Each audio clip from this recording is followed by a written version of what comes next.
D'abord, je fais effectivement une thèse sur Émile Malle à Paris 4 et j'ai soutenu en 2011 un mémoire sur le patriotisme dans l'œuvre d'Émile Malle.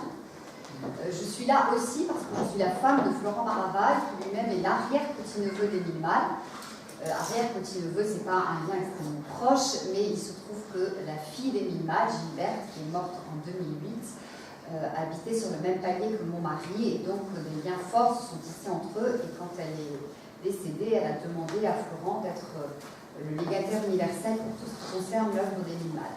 Donc j'ai accès à un certain nombre de documents privés, de journaux intimes, de notes, de lettres, voilà, qu'à ce jour je suis seule à posséder.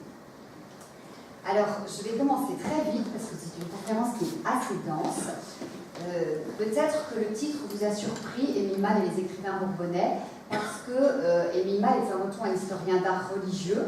Je ne vais pas rappeler les principales étapes de sa carrière, je n'ai pas du tout le temps de le faire, je vais considérer que vous savez à peu près qui c'est. Je vous redirai juste qu'il est né en 1862, qu'il est mort en 1954. Et effectivement, c'est avant tout un historien d'art religieux, et le Bourbonnais n'apparaît qu'à l'arrière-plan dans son œuvre. Et en même temps, dans son œuvre, il apparaît à l'arrière-plan, dans son cœur, le Bourbonnais tient une place de choix. Parce que pour Émile Malle, la province dans laquelle on est né est l'un des maillons constitutifs de notre identité. Donc à ses yeux, tout homme est façonné par sa province natale, et même à son insu, on va dire jusque dans les profondeurs de son être, et chacun se doit de prendre possession de cet héritage, de l'enrichir, de le transmettre. C'est pourquoi ce n'est pas surprenant qu'Émile Malle, qui est donc né à Commentry, se soit intéressé aux écrivains issus du Bourbonnais, que ce soit les écrivains de son temps ou que ce soit ceux du passé. Alors, de quelles sources est-ce qu'on dispose pour parler de ce sujet? De trois sources. D'abord, il y a les textes sur le Bourbonnais, les articles ou les préfaces qu'Émile Malle a écrits, et qui nous apportent évidemment des informations précieuses. L'historien d'art Montluçonnet Achille-Allier est longuement évoqué dans un de ses articles, et les poètes Théodore de Banville et Villon y sont évoqués en passant, on pourrait dire. Ça, c'est la première source, les articles sur le Bourbonnais. Ensuite, il y a la correspondance d'Émile Malle. C'est une correspondance qui est extrêmement abondante, qui est conservée à l'Institut de France à Paris. L'Institut de France étant le siège des 5 académies, qu'est Conti.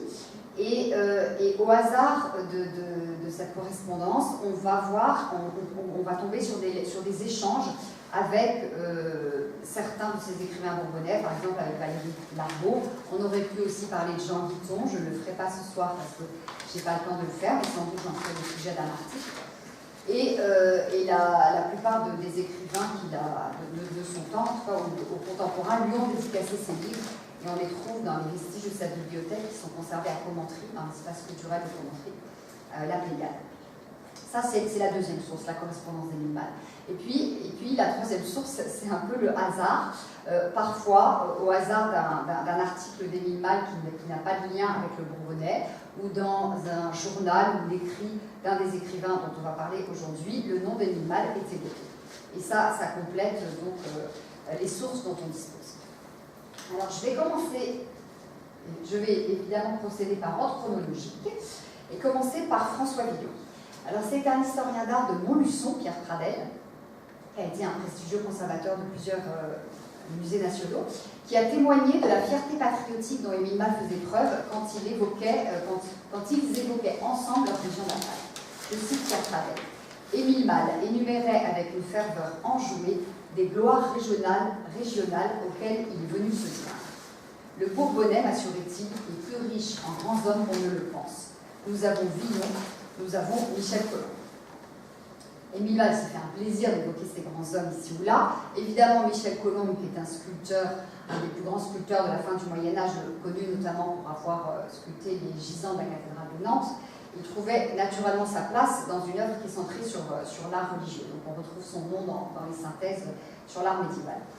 En ce qui concerne François Villon, Émile Malle fait référence à deux reprises dans deux textes, l'un qui a été prononcé à l'Académie française et l'autre dans un lieu beaucoup plus modeste, au théâtre municipal de Montluçon.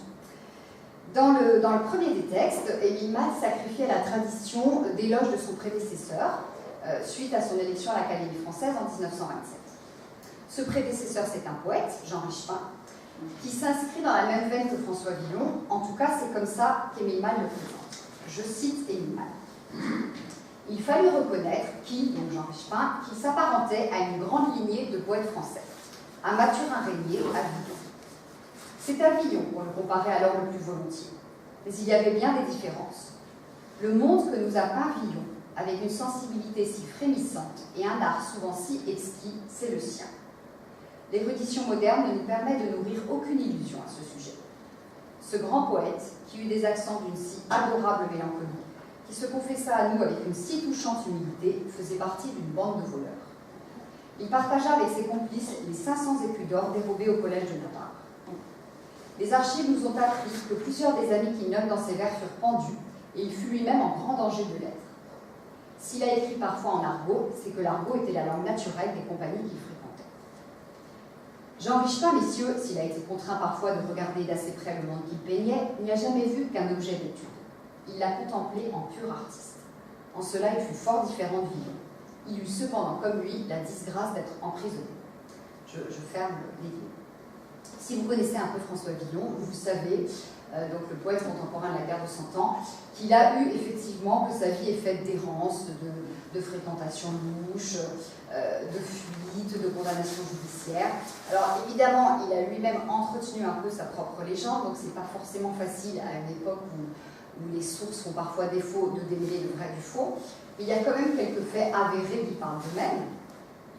François Villon avait pourtant été élevé par un homme respectable, un châtelain, Guillaume de Villon, dont il s'est senti tellement redevable qu'il lui a emprunté son patronyme. Peut-être que c'est grâce à lui qu'il a décroché son diplôme de bachelier puis de maître des arts en 1452. N'empêche qu'à ce moment-là, sa vie prend un tour tragique parce qu'à l'université, il subit de néfastes influences et il participe à de violentes rixes. Au cours d'une de ces rixes, il en vient à tuer un prêtre qui était lui-même d'assez mauvaise réputation, et il est contraint de quitter la capitale. Et puis un an plus tard, il récidive en commettant le vol qu'évoque Émile Malle au collège de Navarre. Il s'enfuit avec son butin et avec ses compagnons de mauvaise. À partir de là, il file du mauvais coton, il vagabonde sur les routes de France, il s'acoquine avec des escrocs.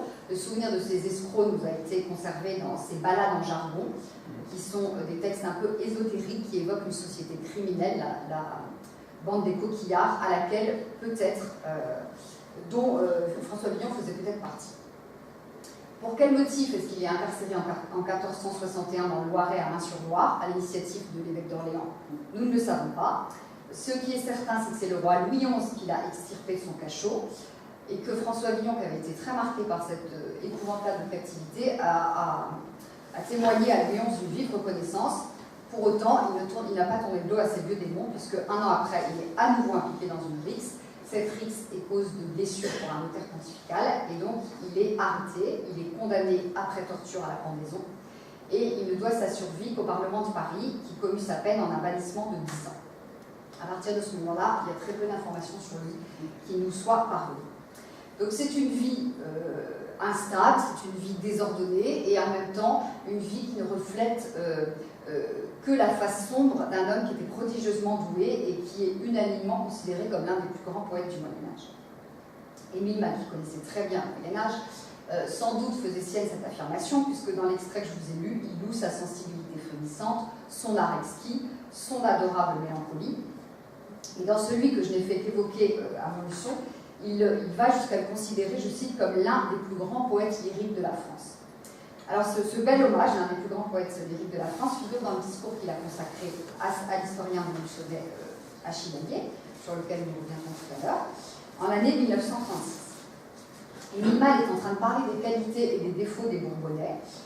Pour les qualités, je cite Émile Malle, il parle de la douceur de mœurs, de la politesse, de la sociabilité, de la gaieté, mais il considère que ces qualités sont tempérées, si on peut dire, par une propension à la paresse et à la nonchalance contenue dans l'expression, paraît-il, favorite des Bourbonnais, à quoi bon. Et il dit, et donc voilà, et Émile Malle dit que le Bourbonnais représente, je le cite, une zone tempérée, une zone aimable de douce ironie et de léger scepticisme. Et c'est dans ce contexte-là que prend place son évocation de François Villon. Je cite Émile Malle. Toutefois, s'il est vrai que les poètes sont les produits les plus parfaits d'un terroir, il en est deux qui justifient, dans une certaine mesure, cette image traditionnelle du Bourbonnais. Le premier, cela vous étonnera sans doute, est François Villon, un des plus grands poètes lyriques de la France.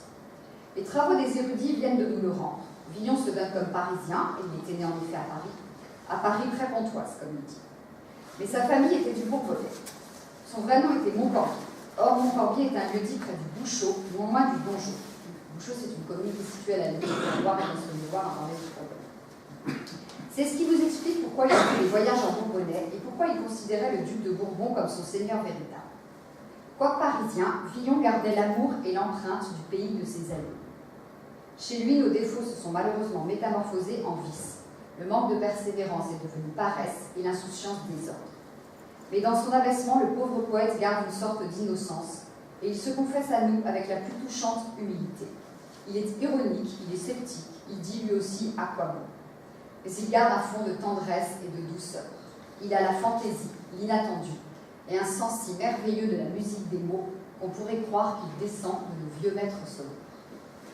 Alors vous voyez que dans cet extrait, Émile Malle prend soin d'authentifier les racines, les origines bourbonnaises de François Villon, parce qu'il y a eu des controverses à ce sujet. Il semble bien, en effet, que Villon soit né à Montcorbier, qui est un lieu-dit situé dans les basses marches du Bourbonnais, à côté de la commune de Donjon, et que sa famille, honteuse de son comportement, aurait pris parti de changer de nom et opté pour celui d'une autre de leur métairie, les Loges. Donc François de Montcorbier, François des Loges et François Villon seraient un seul et même homme. Je parle au conditionnel. C'est pour cela, nous dit Émile Malle, qu'il considérait le duc de Bourbon comme son seigneur véritable. Dans une de ses requêtes, François Villon parle du duc de Bourbon en disant « le mien seigneur ». C'est vrai que c'est en un temps où les liens d'allégeance aux puissants ne relevaient pas d'un choix arbitraire. Alors de quel duc est-ce qu'il s'agit? De Jean II de Bourbon, un des proches du roi Charles VII, qui a repris la Normandie puis la Guyenne aux Anglais avec l'aide de Dunois, le fameux compagnon de Jeanne d'Arc.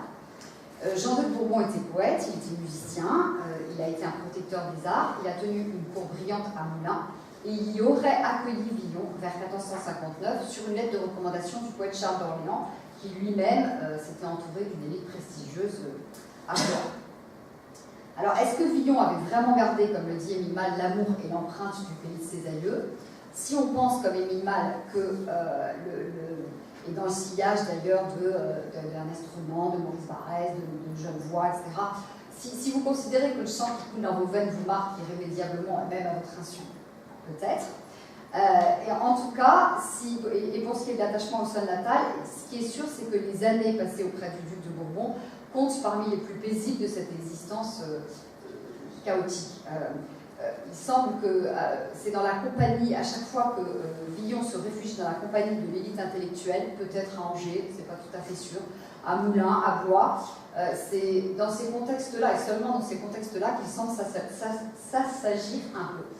Et ceux qui plaident pour les origines bourbonnaises de François Villon vous diront qu'il a évoqué dans ses poèmes quelques lieux attachés à sa terre natale. Il parle dans un poème, il dit « Adieu chapeau, adieu merci », ce sont des localités de la Sologne bourbonnaise. On a avancé que la bonne ville qu'il salue dans son poème introductif au Grand Testament était Moulins. Je laisse aux spécialistes le soin de trancher. Il semble que le passage de Villon à Moulins ait été considéré comme allant de soi pendant un moment, et aujourd'hui, des spécialistes de François Villon vont jusqu'à contester ce passage. Bon.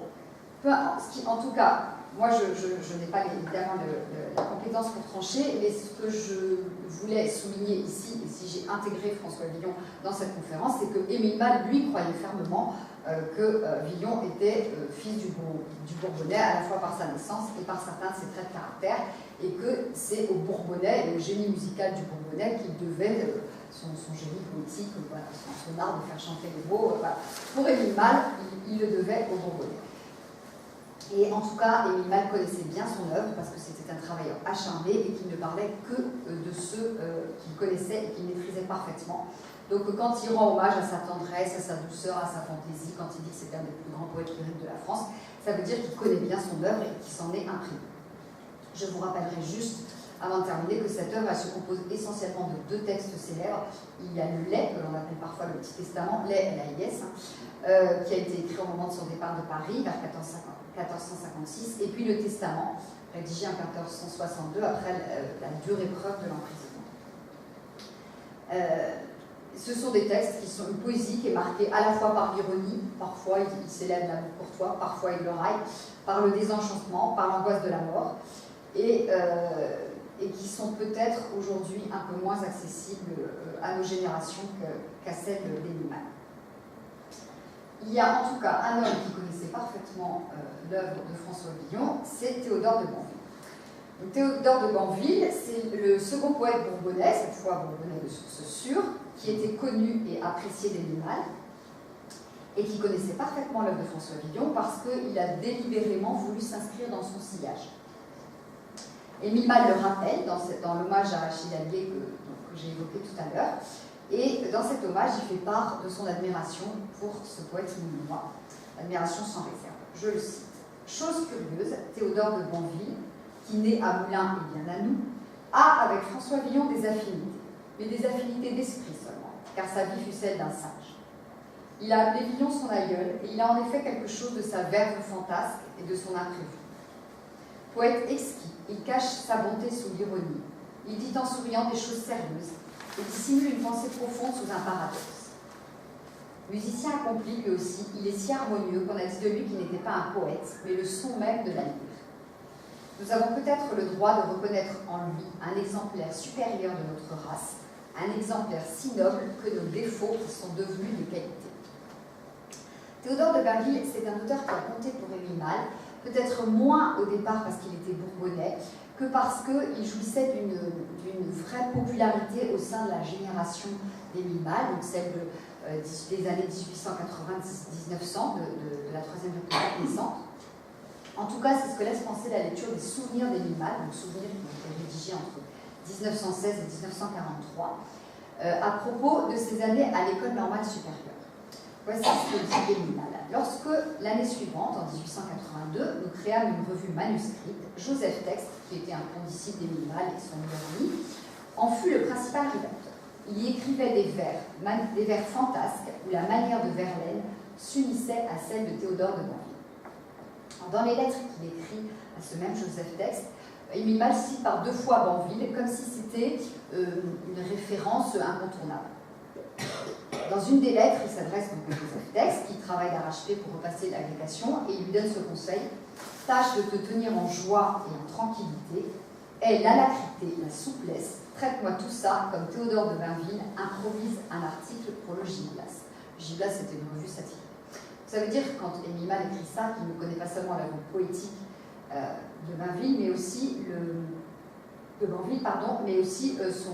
ses critiques d'art, parce que Banville a été un critique d'art averti, il a critiqué l'actualité littéraire, théâtrale, picturale, musicale, voilà, dans de très nombreuses revues. Et puis, 1 an plus tard, toujours à Joseph Texte, Émile Malle, qui est en train de lire L'Astrée d'Honoré d'Urfé, écrit à son ami: c'est un livre de fantaisie et de rêve, comme Théodore de Banville n'en a jamais écrit. Donc ça signifie qu'Émile Malle associe la fantaisie à Banville. Et cette fantaisie, elle enchante Émile Malle. Quand on pense à Émile Malle, on a souvent l'image d'un homme assez sérieux, un brin cérémonieux.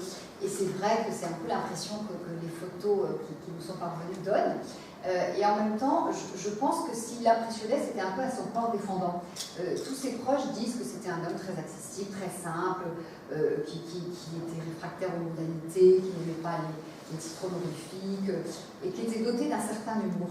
Et cet humour, on le voit très bien dans toutes les lettres de jeunesse qu'il écrit à ses amis, à ses parents, et dans les souvenirs en ont porté quelques-unes à la connaissance du public. Et on voit très bien effectivement que c'est quelqu'un qui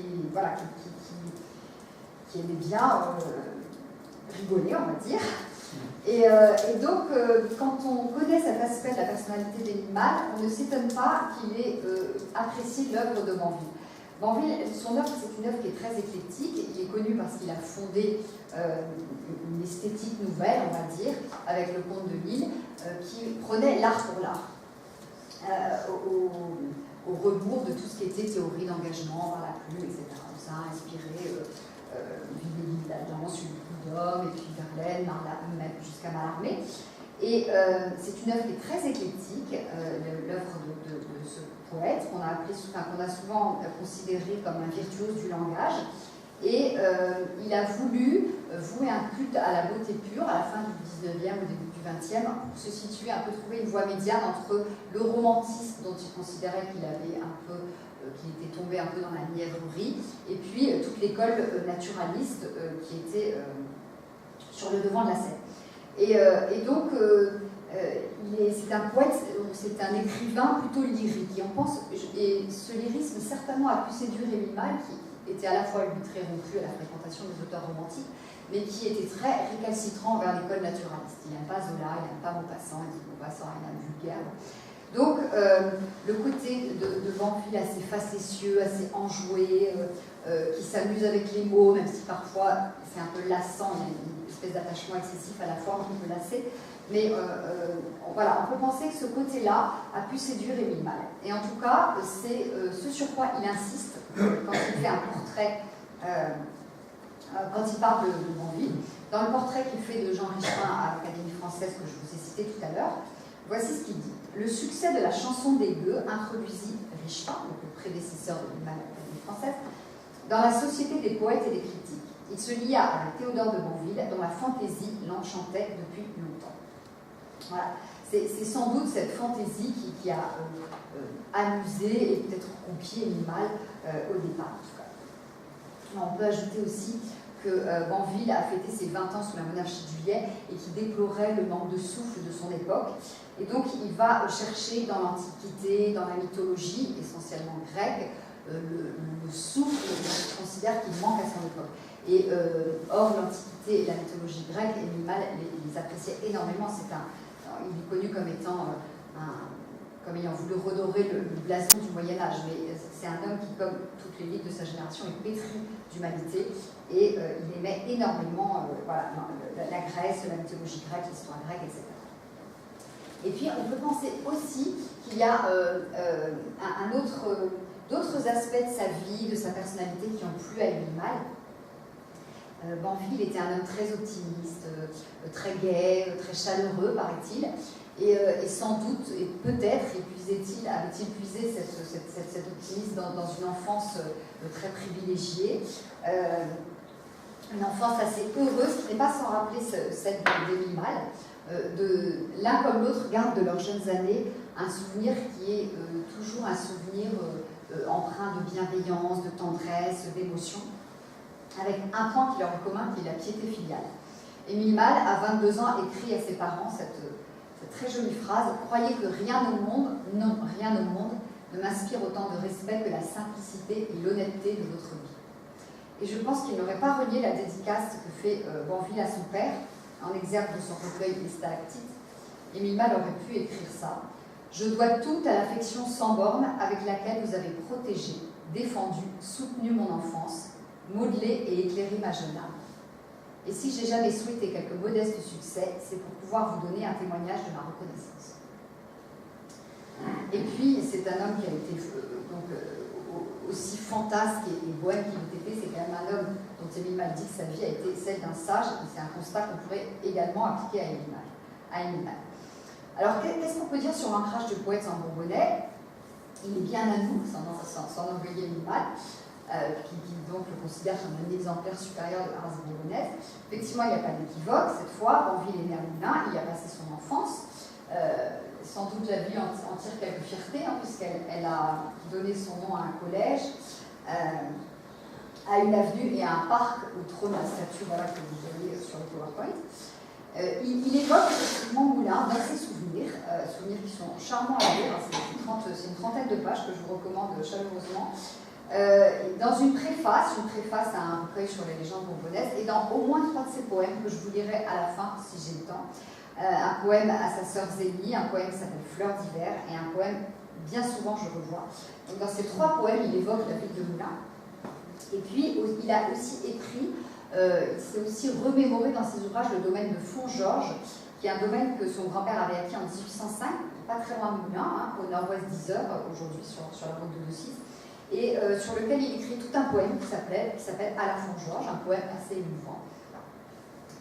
Toujours est-il qu'il a quand même quitté sa ville natale à 7 ans, il est allé faire ses études à Paris, qu'il s'est entiché de la capitale puisqu'il s'est qualifié d'enfant de Paris, mais il garde toujours au fond de son cœur un souvenir ému de la terre de ses pères qu'il associe à l'enfance, voilà, à la fraîcheur de l'enfance, au charme de l'enfance. Et il mentionne parfois d'autres lieux bourbonnais dans un poème qui s'appelle Les baisers de Pierre, qui est adressé à Armand du Mesnil. Je vous lirai peut-être aussi tout à l'heure. Il évoque Bourbon, l'Archambault, il évoque Souvigny, il évoque Moulins, il évoque l'Allier, enfin le fleuve de l'Allier.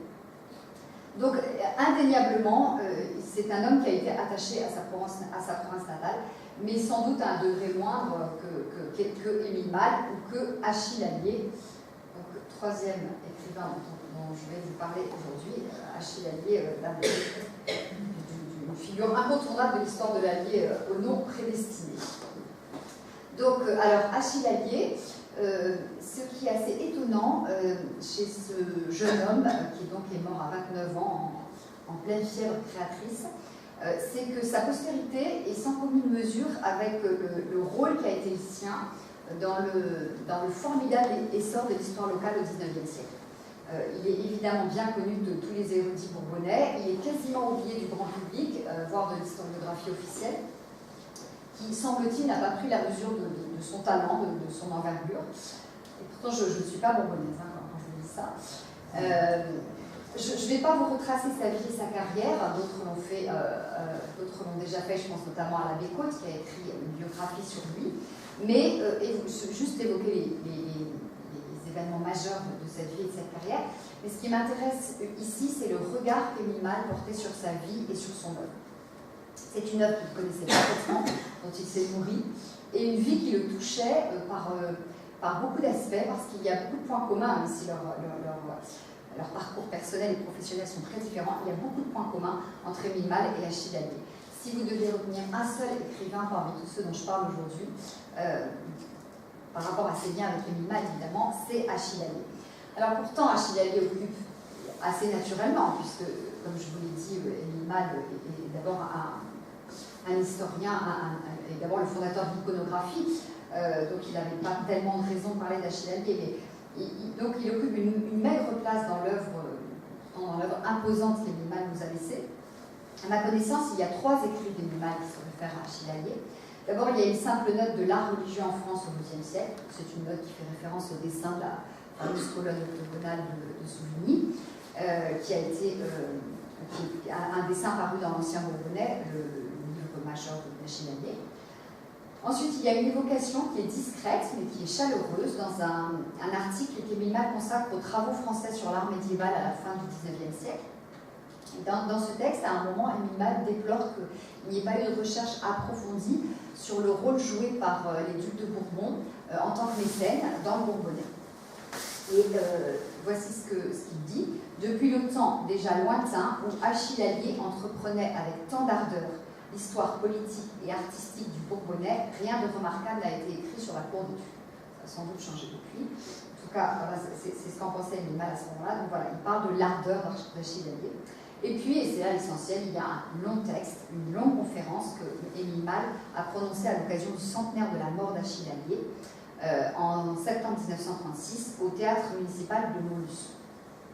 Je crois, c'est un avis qui est tout à fait personnel, mais je crois que des nombreuses conférences qu'Émile Malle a données, c'est peut-être celle où Émile Malle a mis le plus de lui-même. Et par certains côtés, il lève le voile, lui qui était un homme très pudique, très réservé, qui ne parlait pas beaucoup de lui, en tout cas qui n'aimait pas ça, il lève le voile sur certains aspects de sa personnalité dans ce texte. Alors, quels sont les points communs entre Émile Malle et Achille Allier? Voilà. Je vais passer vite, rassurez-vous. Alors, d'abord, il y a le goût de l'histoire. Dans cette longue conférence, Émile Malle se félicite qu'Achille Allier ait pleinement compris l'importance du passé, de l'héritage, de la transmission. Et il retrace le contexte historique qui a conduit ce jeune homme, qui avait été contraint par ses parents à faire des études de droit, alors que ça ne disait rien du tout, quand même réussi à décrocher sa licence. Émile Malle retrace le contexte dans lequel il a conduit à se tourner vers l'histoire. Donc je le cite, on est en 1830. Les lettrés, les érudits, les historiens, les poètes exploraient le passé pour y retrouver toutes les grandeurs de la France. Et ils découvraient avec admiration nos cathédrales, nos épopées, notre poésie lyrique, notre immense rayonnement dans le monde du Moyen-Âge. Ils étaient fiers de voir la France dans tout le cours de son histoire, toujours créatrice, toujours féconde. Ils voulaient qu'elle le redevînt. La pensée profonde d'Achille Allier, celle qui orienta sa vie, fut qu'il devait faire quelque chose pour son pays. Et effectivement, Achille Allier confie dans son journal intime, qu'il écrit à Paris entre 20 et 22 ans, son désir, je cite, de compter dans la société. Achille Allier est de cette génération qui, après la chute de l'Empire, ne sait pas très bien comment employer toute l'énergie dont on regorge à 20 ans, et en pleine fleur de l'âge, et qui cultive son mal-être par une espèce d'introspection permanente, d'une certaine désespérance, un peu à l'image de René de Chateaubriand, qui a été écrit en 1802 et qui a eu énormément d'influence sur la jeune génération. Et on peut dire effectivement qu'à 20 ans, Achille Allier, c'est l'archétype du jeune homme romantique. Dans son journal, il se complaît un peu dans la désolation, dans le manque de résolution, dans une espèce de culte du moi. Et donc il épouse un peu tout ce qu'il y a de vain dans le romantisme. Et en même temps, il s'approprie aussi tout ce qui en a fait la fécondité, c'est-à-dire l'amour du beau. C'est cet amour du beau qui a conduit ce même Chateaubriand à rendre hommage à l'art chrétien dans le génie du christianisme en 1802, et puis ensuite Victor Hugo à rendre à la cathédrale médiévale ses lettres de noblesse dans Notre-Dame de Paris en 1831. Achille Allier est pétri de ses auteurs, Chateaubriand, Victor Hugo, et donc il va mettre ses pas dans les leurs, il va vaincre ses penchants velléitaires, en partie grâce à l'aide de sa femme, une Bourbonnaise, et devenir un défenseur ardent de l'art, des traditions. Et c'est exactement la même démarche que celle d'Émile Malle. Émile Malle n'est pas davantage qu'Achille Allier, il n'a pas une démarche passéiste. Il veut chercher dans le passé ce qui va nourrir l'avenir, en faire une source d'inspiration, en extraire toutes les richesses cachées. Mais il a exactement cette démarche-là, même si elle s'inscrit dans un contexte historique qui est très différent. Émile Malle, comme beaucoup de ses pairs, il a voulu rendre sa fierté à la France humiliée après la défaite de 1870. On a beaucoup dit que la défaite, que l'effondrement du Second Empire et la défaite, la claque que la France s'est prise face à l'Allemagne et Sedan, était due à la supériorité des Allemands en matière d'éducation et en matière d'éducation de la jeunesse. Et du coup, toute l'élite de ce temps s'est dit qu'il faut qu'on rénove tout l'enseignement de la France de fond en comble, du primaire jusqu'à l'université, et que nous réveillons la ferveur patriotique de la jeunesse française. Et Émile Malle, sans verser pour autant dans un nationalisme qui serait une absolutisation de la nation, ça c'est ce que j'ai démontré dans mon mémoire de master, est foncièrement patriote, et toute sa vie durant, il va avoir à cœur de mettre sa science au service de son pays. On comprend mal l'œuvre d'Émile Malle, on ne comprend rien même à l'œuvre d'Émile Malle si on ne comprend pas que l'amour de la France est l'une des colonnes vertébrales de cette œuvre. Donc, je pense que quand il rend hommage dans ce texte à Achille Allier, on peut dire qu'il opère une sorte de transfert avec sa propre vision, avec sa propre conception de l'histoire et de sa mission. Parce qu'il insiste énormément sur le désir d'Achille Allier d'honorer la France. C'est un désir qui est bel et bien présent chez Achille Allier, mais de façon un peu plus diluée que chez Émile Malle. Et de toute évidence, Émile Malle songe aussi à son époque en parlant d'Achille Allier, quand il évoque donc la retraite de Russie, les 100 jours, Waterloo, etc. Et il dit « La France s'était retrouvée vaincue, humiliée, mutilée. Aussi se détournait-on du présent pour se réfugier dans le passé. Le souvenir de la gloire passée soutenait les cœurs. » On se demande si Émile Malle parle d'Achille Allier ou de lui, en écrivant ça, sans doute des deux, mais c'est presque une profession de foi sous la plume d'Émile Malle. Émile Malle est né en 1802, il est mort en 1954, donc il a vécu les 3 guerres avec l'Allemagne. Et à chaque fois, il refuse de croire que la France puisse être anéantie par ces guerres à cause de tous les sursauts dont elle a été capable dans son histoire. Ensuite, il y a un autre point commun entre Achille Allier et Émile Malle, évidemment, un point commun qui découle tout naturellement du précédent, c'est leur goût pour le Moyen-Âge et les cathédrales. Voici ce qu'écrit Achille Allier dans son journal: tout attire à cette époque, et par-dessus tout ces monuments gigantesques, hardis, les cathédrales, seul temple convenable à la religion chrétienne, toutes de mystère et de majesté. Ces cathédrales, debout pour des siècles, portent avec elles les mœurs, les figures, les usages, toute l'histoire de l'époque. Alors, ce à quoi Émile Malle fait écho, je vous cite: nos artistes n'ont pas seulement mis dans leur cathédrale les hommes et les fleurs de la France, ils y ont mis aussi quelque chose de leur âme. C'est cette grande âme, toujours à l'étroit, qui a soulevé si haut les voûtes et les clochers. Nos ancêtres ont mis là le meilleur de leur génie. Alors, évidemment, il y a un attrait commun pour le Moyen-Âge, je ne pourrais pas développer cet aspect-là, mais qui ne doit pas masquer des différences d'appréciation quand même assez fortes, parce que Émile Malle, Achille Allier, il est assez caractéristique de l'historiographie de son époque, c'est-à-dire que toute l'historiographie romantique, elle a suscité un regain d'intérêt pour le Moyen-Âge, mais elle s'est intéressée surtout à ces monuments, parce que le spectacle de ruines, des mouvantes ruines, satisfait un peu la propension des romantiques à la mélancolie, leur goût du beau, voilà. Et en même temps, il y a chez les romantiques un regard sur le Moyen-Âge qui est encore imprégné d'un certain nombre de clichés dus à leurs contemporains. Et on trouve par exemple dans le journal d'Achille Allier, qui évolue après, on écrit son journal tout jeune, mais des considérations sur le Moyen-Âge parfois très fines et assez pénétrantes, et puis parfois très caricaturales, qui ont dû faire sourire Émile Malle, peut-être l'irriter, je ne sais pas. Mais alors qu'au contraire, Émile Malle, lui, a eu à cœur de ne rien affirmer qui ne puisse démontrer de façon absolument rigoureuse par des sources dépouillées minutieusement. Et on a pu lui reprocher parfois d'idéaliser le Moyen-Âge, parce qu'il a un tempérament qui nous porte à toujours voir des choses positives, on en reparlera tout à l'heure en évoquant Guillaumin. Mais en tout cas, personne n'a contesté l'étendue de sa culture et le sérieux de sa méthode. Alors que parfois, chez Achille Allier, il y a quand même sur le Moyen-Âge quelques approximations.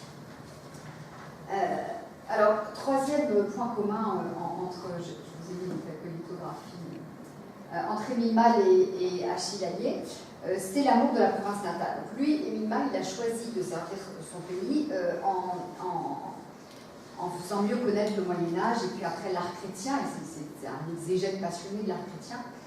Achille Allier, lui, il a choisi de servir son pays en vantant les beautés de sa province natale, en essayant de ressusciter son histoire, de sauvegarder ses traditions. Voilà.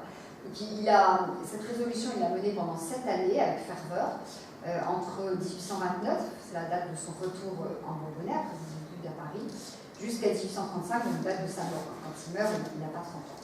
Et cette résolution, elle a porté trois fruits, si on peut dire, remarquables. D'abord, les esquisses bourbonnaises, donc c'était un court volume qu'il a illustré lui-même, qui paraît en 1831, qui dépeint des scènes d'un coin isolé et sauvage du Bourbonnais, le pays de la Châtaigne, c'est dans l'ouest du bocage bourbonnais, avec des paysages caractéristiques, des coutumes locales, quelques souvenirs transmis à la veillée par les anciens, etc. Donc l'abbé Côte, donc le biographe de référence d'Achille Allier, il voit, je cite, le joyau de son œuvre. Si vous voulez vous intéresser à Achille Allier, donc allez voir les esquisses bourbonnaises, le joyau de son œuvre, dit l'abbé Côte. Et ensuite, il y a son œuvre maîtresse, l'Ancien Bourbonnais, qui est donc la première livraison parue en 1833. C'est une des réalisations les plus abouties de l'historiographie romantique. L'histoire locale avait le vent en poupe depuis une dizaine d'années, et en même temps, évidemment, ce recueil tombait au bon moment, si on peut dire, pour connaître le succès, et en même temps, c'était extrêmement novateur. Il a fait une édition de luxe avec des dessins d'un certain Dufour sur tout le patrimoine bourbonnais. Et son édition, enfin ce recueil a été accueilli de façon extrêmement positive, y compris jusqu'à Paris, mais malheureusement il n'a pas pu mener à bien puisque la mort l'a touché en plein temps. Donc c'est un jeune archéologue, Guy Batissier, qui a pris le relais pour la seconde partie, Voyage pittoresque dans le Bourbonnais. Et puis ensuite, avant avant de passer les armes, si on peut dire, Achille Allier a encore eu le temps, en 1835, de fonder une revue qui a quand même survécu pendant 17 ans, qui s'appelait L'Art en province, et il ambitionnait de mettre fin au monopole parisien en matière culturelle. Donc lui, il voulait donner une tribune aux historiens locaux et puis faire connaître la France dans toute la variété. Et c'est une entreprise qui coïncidait avec le regain d'intérêt pour les provinces et qui a connu un succès certain. Et qui a contribué sans doute à développer le goût de l'histoire et de l'archéologie dans le pays. En somme, je cite Émile Malle, donc Achille Allier a, pendant sa courte vie, appris à ses contemporains à aimer leur province, à l'étudier avec amour, à y chercher l'inspiration et à y trouver le bonheur. Voilà ce qu'il écrit dans la conférence dont je vous ai parlé tout à l'heure, qui est un hommage assez vibrant à l'auteur de l'Ancien Bourbonnais. Et c'est un hommage qui ne surprend pas, quand on connaît bien, qui n'étonne pas parce que je vous ai dit que le Bourbonnais n'était pas du tout le cœur de l'œuvre d'Émile Malle. Et en même temps, si on prend la peine de dépouiller la bibliographie d'Émile Malle et d'approfondir sa vie, on s'aperçoit qu'il a quand même consacré une quinzaine d'articles et de préfaces au Bourbonnais et qu'il en connaissait parfaitement l'histoire, la géographie, la physionomie, les paysages, etc. Et si lui a choisi de célébrer avant tout la France à travers son génie artistique, il était parfaitement disposé à comprendre et à approuver et à apprécier ceux qui célébraient les provinces françaises. Je le cite, Achille Allier disait en termes touchants qu'il voulait que chaque province cueillît ses plus belles fleurs et en fît une couronne pour l'offrir à la France. La France en deviendrait plus magnifique, plus rayonnante dans le monde. En fait, quand on pense à Émile Malle, on voit un homme quand même très sérieux, très savant, très érudit, et en même temps, sous ce masque un peu sérieux, Émile Malle est un homme d'une sensibilité extrêmement vive et un amoureux du beau qui était très attaché à ses racines, à son histoire familiale, à la France, dont il considérait que son rôle était de la servir avec piété. Donc l'entreprise d'Achille Allier, elle s'accorde parfaitement avec le tempérament d'Émile Malle et elle a en lui des résonances profondes. Donc ce sont les points communs fondamentaux entre Achille Allier et Émile Malle, ce sont ces trois, l'amour de la province natale, une prédilection pour le Moyen-Âge, le goût de l'histoire. On pourrait développer, et je n'ai pas le temps de le faire, mais cette conférence sera publiée dans le bulletin des amis de Montluçon, donc si ça vous intéresse, vous pourrez la reprendre, elle sera plus développée. Mais il y a aussi, on pourrait trouver plein d'autres points communs entre ces deux hommes. J'ai mis l'attrait pour la nature, parce qu'effectivement, Achille Allier est un romantique, donc son père l'avait fait découvrir la nature, il avait Rousseau, mais Émile Malle aussi. Tous les deux étaient des grands amoureux de la nature, tous les deux ont eu aussi pour point commun d'être des historiens avec du souffle, avec du style, avec sous la plume desquels l'histoire vit, l'histoire s'anime. Et puis, j'irais presque plus loin encore, parce que dans cet hommage qu'Émile Malle rend à Achille Allier, eh bien, à travers les lignes, parfois, on peut lire une profession de foi d'Émile Malle, avec parfois des confidences, parfois des phrases qu'on peut interpréter comme des confidences. À un moment, Émile Malle parle d'Achille Allier en disant il convenait que l'auteur de l'Ancien Bourbonnais épousât une Bourbonnaise pour retrouver en elle son pays. Je pense qu'en écrivant ça, Émile Malle pense aussi à lui. Il a épousé, donc sa femme était la fille d'une de ses cousines, vous voyez, elle était bourbonnaise comme lui. Je crois qu'il y a une espèce de correspondance comme ça dans ce qu'Émile Malle écrit sur Achille Allier, quand il a lu les pages qu'Achille Allier consacre à la Grèce, à l'Italie, certainement ça a eu une profonde résonance en lui. Et quand on lit cette phrase d'Émile Malle parlant d'Achille Allier, il aspire à un bonheur noble, pur, grave. On ne sait plus très bien si Émile Malle parle d'Achille Allier ou parle de lui. Voilà, donc dans ces très belles pages qu'il est prononcées au théâtre de Montluçon, eh bien, il y a tellement d'affinité entre les deux hommes que parfois on ne sait plus si c'est l'âme d'Achille Allier ou si c'est l'âme d'Émile Malle qu'elle nous révèle le mieux. Alors, à l'inverse, en tout cas à première vue, on peut penser qu'il n'y a aucun point commun entre Émile Guillaumin, figure emblématique du paysan écrivain dont la liée s'enorgueillit, à juste titre. Et puis Émile Maille, qui sont presque contemporains, ils sont nés à 11 ans d'écart, et ils sont morts tous les deux au début des années 50. Parce qu'on peut penser qu'il n'y a aucun point commun, parce que leur vision du monde paysan est diamétralement opposée.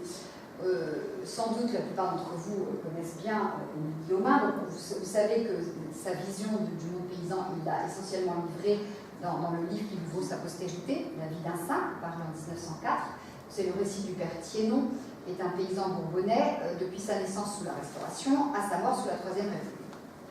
La vision d'Émile Maille, elle se laisse essentiellement entrevoir sur le paysan bourbonnais dans ses souvenirs et dans les quelques textes qu'il a écrits sur le bourbonnais. Donc la vie d'un simple, c'est un cri de révolte, on peut le qualifier comme ça, contre la dureté des conditions de vie des métayers bourbonnais, que Guillaumin décrit comme étant exploités sans vergogne par leurs propriétaires, et c'est un tableau qui est sans concession de la vie paysanne, dépeint sous un jour quand même assez sombre.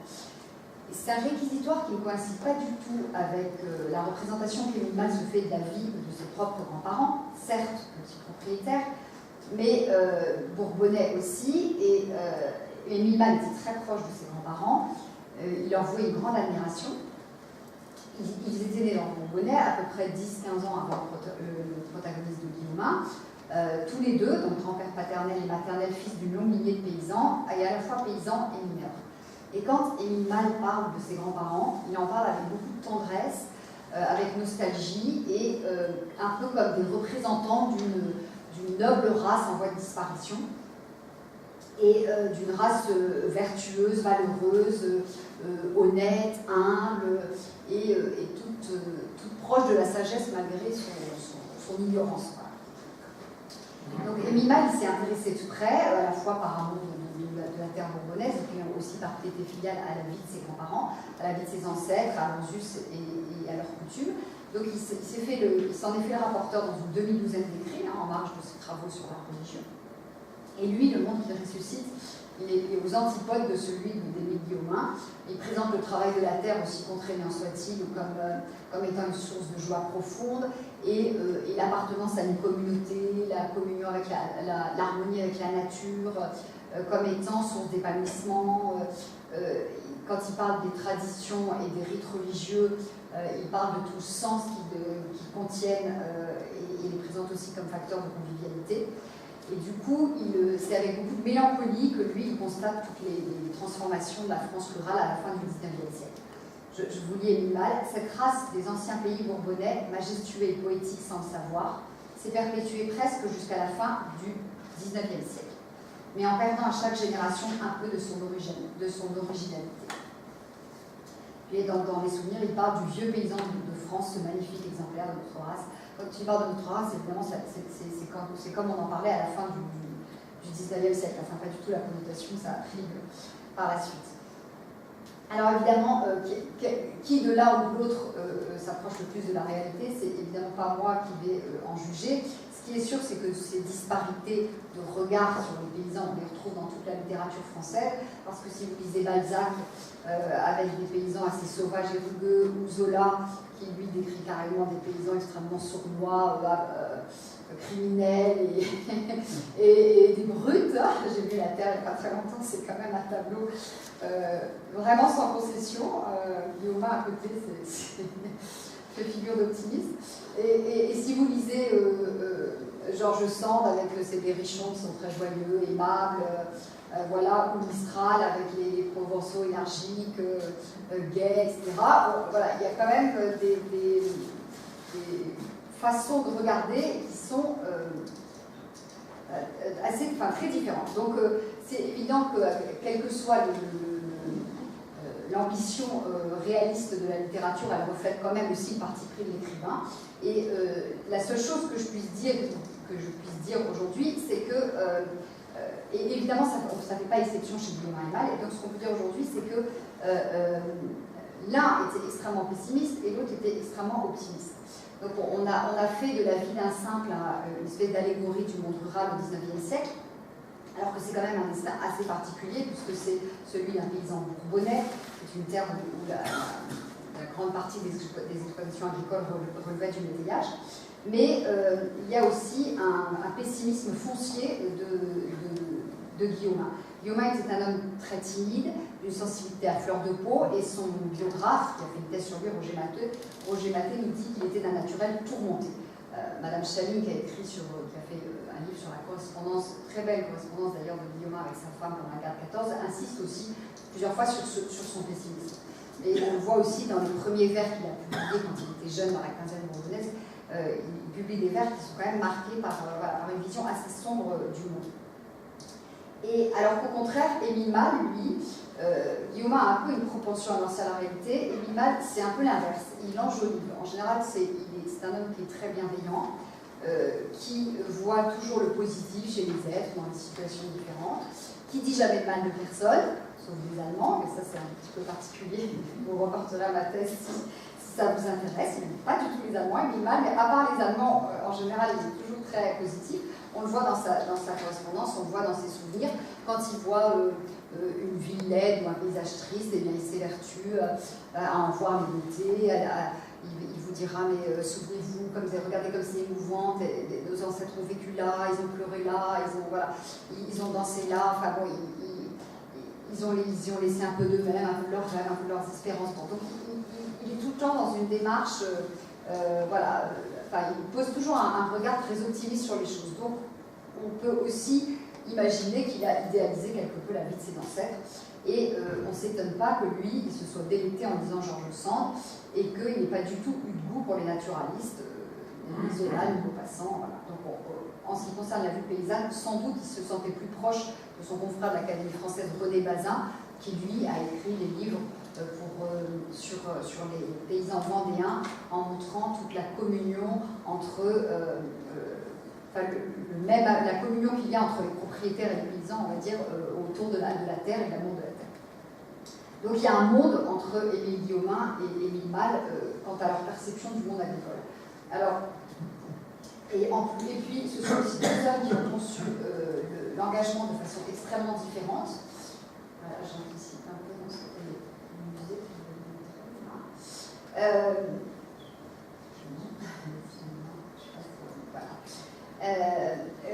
Émile Malle, lui, s'est toujours tenu à distance de la politique et de tout combat partisan, puisque, je vous l'ai dit tout à l'heure, il n'était pas du tout indifférent au bien commun, mais il avait choisi, d'apporter sa pierre à l'édifice en célébrant l'amour, le beau, en célébrant l'art.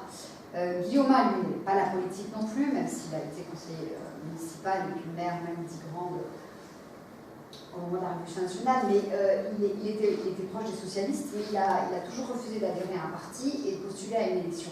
Par contre, il s'est engagé résolument dans l'action syndicale, il a écrit plus de 1000 articles, Émile Guillaumin, et toute sa vie, il a voulu influencer sur les esprits, avec le porte-parole de la classe paysanne, dénoncer les injustices dont elle était victime, et c'est un homme qui croyait en la solidarité de classe, en l'éducation populaire,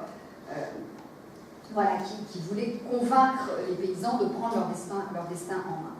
Mais voilà, donc ils avaient une conception de l'engagement qui était assez différente, et c'est peut-être ces différences qui expliquent que ces deux hommes, qui étaient sensiblement du même âge et puis aussi du même terroir, ne se soient pas côtoyés.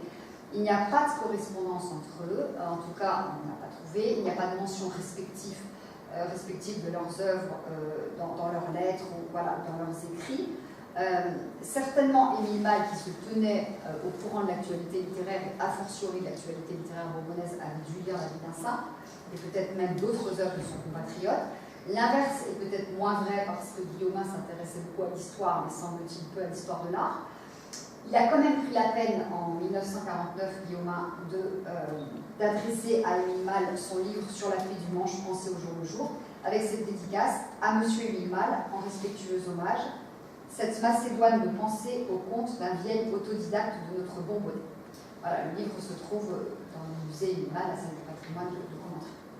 Et c'est la seule trace de lien que j'ai pu trouver entre eux, peut-être que d'autres sont portés à ma connaissance à la lire, je ne sais pas, mais il y a tout lieu de croire que de loin les deux hommes s'estimaient. Parce que là, j'ai mis l'accent sur leurs différences qui sautent aux yeux si on résume Guillaumin à la vie d'un simple. à son livre phare, mais si on prend la peine de mieux cerner sa personnalité, de lire sa correspondance ou l'un ou l'autre de ses articles, on s'aperçoit qu'il y a plus d'affinité avec Mal qu'il n'y paraît au premier abord. D'abord, l'un et l'autre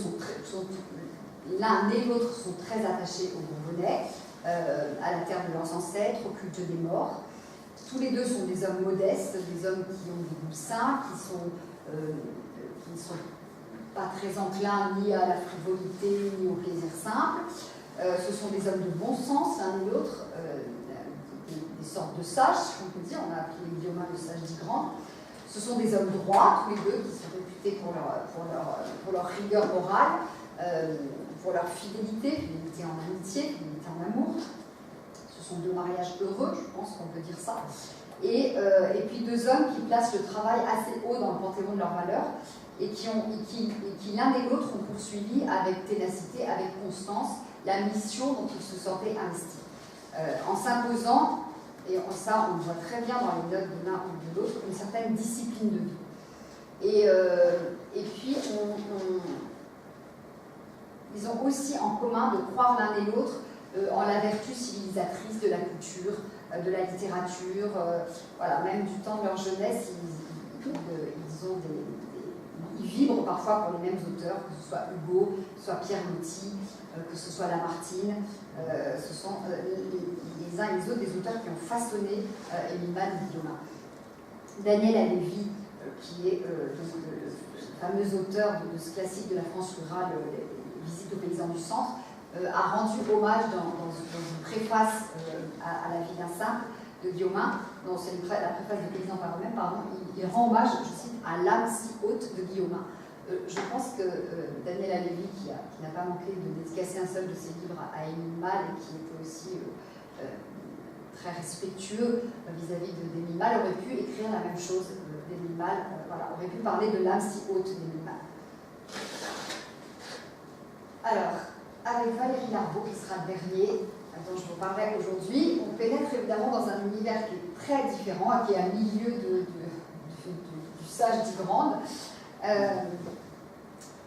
Donc, Valérie Larbaud est un écrivain vichysois qui a été tour à tour romancier, poète, essayiste, critique littéraire, traducteur, et qui a laissé l'image d'un éternel voyageur cosmopolite, menant grand train de vie, et grâce à la fortune paternelle, parce que les sources de Vichy-Saint-Thior appartenaient à son père, et c'est un homme, un brin dilettante, et qui a laissé le souvenir de quelqu'un qui s'adonnait à ses plaisirs, aux voyages, aux hôtels de luxe, aux femmes, et puis à la lecture, à l'écriture, etc. Une espèce de dandy un peu raffiné, un peu, voilà, avec une plume élégante, avec une curiosité inlassable, et puis doté, voilà, d'une certaine fortune. Donc, a priori, rien qui dispose tellement à nouer des liens avec Émile Malle. Rien, sinon leur amour partagé à la fois pour le Bourbonnais et pour l'Italie. Parce que paradoxalement, Valérie Larbaud, qui fustigeait le patriotisme, les susceptibillités nationales, qui n'a pas cessé de parcourir le monde, en tout cas l'Europe, était très attachée à sa terre natale. Il est né et il est mort à Vichy, où sa mère avait une vaste propriété au plein cœur de la ville. Et cette terre natale est plus présente dans son œuvre qu'on l'imagine au premier abord. Il décrit plusieurs fois Vichy dans son journal, le Vichy de l'entre-deux-guerres.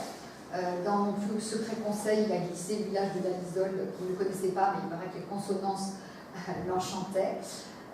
Il évoque assez souvent la propriété familiale qu'il possédait près de Saint-Pourçain, Valois, dans laquelle il revenait fréquemment pour se reposer entre deux pérégrinations, pour écrire, et pour trouver un calme qu'il considérait comme étant propice à son travail. Il a fait de cette propriété de Valois le cadre de son récit enfantine, et souvent il l'évoque dans son journal, et on voit qu'il finit par s'attacher petit à petit à cette propriété, au départ associée à la tutelle de sa mère, assez pesante, et puis à une espèce à des horizons un peu bornés, qu'il considère, en tout cas lui, une espèce d'étroitesse d'horizon borné qu'il associe au départ à cette propriété. Et puis petit à petit, on voit qu'il sa vision évolue et qui considère Valois comme un havre de paix et comme le précieux gardien de ses souvenirs d'enfance.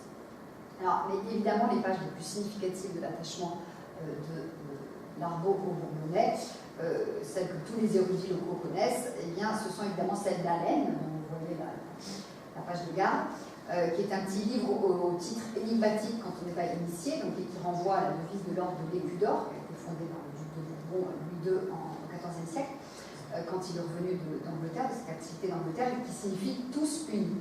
Et c'est un récit très original, assez savoureux, en tout cas, j'ai trouvé comme ça, enfin, c'est ce que j'en ai pensé, qu'on a interprété parfois comme une espèce de sentence implacable contre la médiocrité de la vie de province,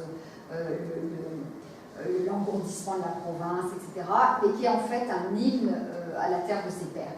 Il dévoile très peu de choses, mais sur les villages bourbonnais, mais comme pour mieux inviter à aller les visiter. Alors il évoque Hérisson, Chantelle, Saint-Pourçain, Saint-Menu, Vichy, etc. Et finalement, il appelle ses compatriotes bourbonnais à sortir le Bourbonnais, l'ancien duché bourbonnais de sa torpeur, à lui rendre sa grandeur passée, voilà, à redorer son blason. Donc évidemment, une exhortation pareille ne pouvait que séduire Émile Malle. On sait que Valérie Larbaud lui a envoyé un exemplaire dédicacé d'Allen. Malheureusement, cet exemplaire s'est perdu dans un incendie du musée Émile Malle. Dans la deuxième édition d'Allen, Valérie Larbaud évoque Émile Malle avec bienveillance, parce qu'ils partagent les mêmes considérations sur le ciel bourbonnais. Certainement, Émile Malle a dû lire et apprécier cet hommage au Bourbonnais. Il lui écrit bien après la parution d'Allen, qui est parue en 1927, en 1943, dans une lettre que je vais vous citer tout à l'heure, il lui dit « J'ai lu vos livres ».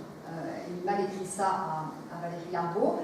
Alors certes, donc je vous l'ai dit tout à l'heure, Émile Malle était féru de littérature, il suivait l'actualité littéraire.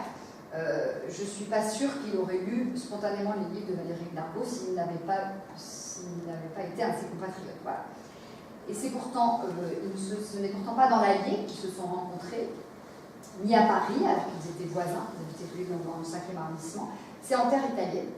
L'Italie étant une terre que tous les deux affectionnent particulièrement. Émile Malle a été directeur de l'école française de Rome pendant 14 ans, entre 1923 et 1937. Et dans sa résidence du Palais Farnèse, il a accueilli beaucoup de visiteurs étrangers, italiens aussi, toutes les ligues du temps.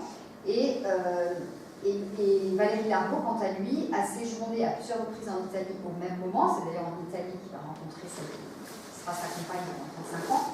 Et il fait escale à Rome au moment où Émile Malle y est, parce que c'est là qu'avait élu domicile Marguerite Caetani, qui était la fondatrice de la revue Commerce en 1924. Et Larbaud était le directeur de cette revue aux côtés de son ami Léon-Paul Fargue et Paul Valéry. Et donc, il a rencontré, la dernière année de parution de cette revue, en 1932, il rencontre Émile Malle dans le palais de cette femme de lettres, et il le consigne dans son journal. Alors, je vous lis ce qu'écrit Valérie Larbaud. En reptile c'est le vote de l'espoir. En reptile au Vatican et retour dans le même reptile au palais Caetani. La princesse y arrivait en même temps. Passant au salon, nous avons reçu les visiteurs, parmi lesquels j'ai eu particulièrement plaisir à retrouver monsieur et madame Émile Malle.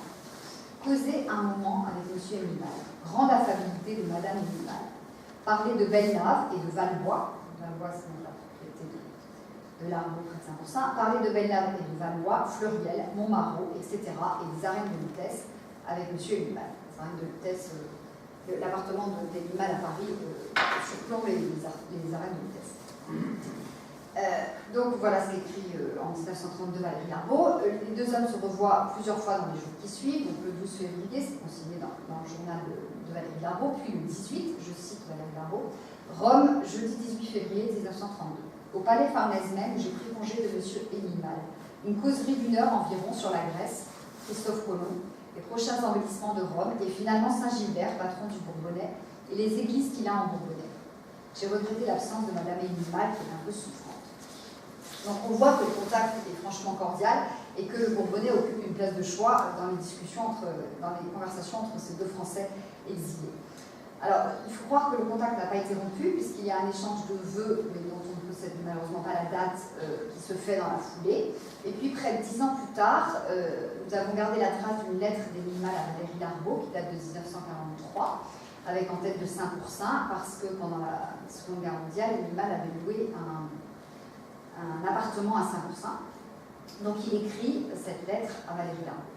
Monsieur et chers compatriotes, je vous remercie bien vivement des 3 beaux volumes que vous avez eu l'aimable pensée de m'offrir et que m'a remis le docteur Auclair. Le docteur Auclair était un neveu d'Émile Malle, il soignait Valérie Larbaud, qui, comme vous le savez sans doute, a eu un AVC et a passé les 25 dernières années de sa vie, je crois, aphasique, en fauteuil roulant, ne pouvant plus écrire, ne pouvant plus lire, etc. Donc, je vous remercie bien vivement des 3 volumes que vous avez eu l'aimable pensée de m'offrir et que m'a remis le docteur Auclair. La littérature italienne de Francesco De Sanctis, si justement célèbre et particulièrement précieuse. Donc, c'est le livre que lui a offert Valérie Larbaud, c'est un critique, le plus grand critique italien de littérature du XIXe siècle, Francesco De Sanctis. C'est l'œuvre d'un des critiques les plus pénétrants d'Italie. Le petit volume consacré aux œuvres de Tassoni, qui porte sur sa couverture blanche le Bolis de Florence, est charmant. Tout jeune, j'ai lu la Secchia Rapita dans une traduction française. Donc, la Secchia Rapita, ça signifie le saut en V, et c'est l'œuvre majeure de ce Tassoni, qui est un écrivain italien, donc auteur d'écrits polémiques du XVIe et XVIIe siècle. C'est son livre le plus connu, la Secchia Rapita, c'est une parodie de la poésie oblique. C'est pour moi un plaisir d'avoir maintenant l'original. Croyez que je n'ai pas oublié l'aimable visite que vous aviez bien voulu me faire à Rome au Palais Farnèse, au temps où vous collaboriez à Commerce. J'avais lu vos livres et j'ai été charmée d'en connaître l'auteur. Soyez sûr, cher maître, que je fais les vœux les plus sincères pour le rétablissement de votre santé et veuillez agréer avec mes remerciements l'expression des sentiments les plus sympathiques. Voilà. Donc on vérifie dans cette lettre la délicatesse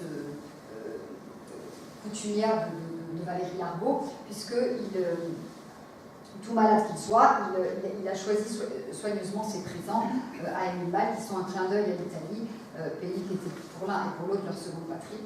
Et Émile Malle vient d'ailleurs de publier un livre sur Rome et ses vieilles églises. Peut-être qu'il l'a envoyé à Valérie Larbaud. En tout cas, on n'a pas retrouvé de livre d'Émile Malle à la médiathèque Valérie Larbaud, mais il paraît qu'il y a un certain nombre de cartons qui n'ont pas encore été ouverts, m'a-t-on dit. Sinon, l'art français et l'art allemand du Moyen-Âge, qui est le plus mauvais livre d'Émile Malle, peut-être que ça a dissuadé Valérie Larbaud, j'ai envie de dire le seul mauvais livre d'Émile Malle, de lire Émile Malle. Bon, voilà, en tout cas, on peut penser que Émile Malle, sans doute, avait envoyé Rome et ses vieilles églises à Valérie Larbaud. Voilà, donc ce qui est intéressant, je trouve, de voir, quand on évoque Valérie Larbaud et Émile Malle, c'est que rien ne prédisposait ces 2 hommes à s'entendre. Larbaud est très méfiant, comme je vous le disais tout à l'heure, envers tout ce qui est fierté nationale. On peut penser que son hédonisme, son goût du luxe, n'était pas du tout fait pour plaire à Émile Malle, qui était un homme d'abord patriote convaincu, ensuite extrêmement vertueux, et puis qui avait des goûts assez simples. Je pense, moi j'ai abordé Valérie Larbaud en lisant Beauté, Mon beau souci et Amant, Heureux amant, que ce sont des livres qui n'ont pas du tout dû plaire. Émile Malle n'a pas dû trouver son compte en lisant ces livres-là, parce qu'évidemment, ce n'est pas chez Valérie Larbaud le dandy littéraire qui pouvait toucher un Émile Malle. C'est bien davantage l'ambassadeur du Bourbonnais, l'amoureux de l'Italie, et puis le virtuose de la langue française. Et après, d'un point de vue des tempéraments, sans doute que l'extrême courtoisie de Valérie Larbaud, son indifférence au titre honorifique que partageait Émile Malle et son inlassable curiosité ont dû séduire Émile Malle, puisque ce sont des qualités dont la nature l'avait lui-même dotée.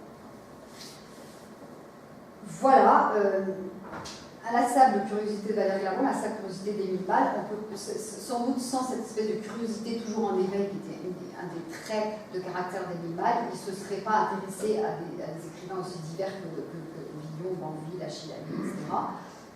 Qu'il a aimé à la fois parce qu'ils étaient issus de la même terre que lui, ça c'est sûr, mais aussi parce que la littérature était un peu le violon d'âme d'Émile Malle et qu'il croyait profondément en sa vertu civilisatrice. Voilà ce que je voulais vous dire ce soir. J'essaie de pas être trop longue.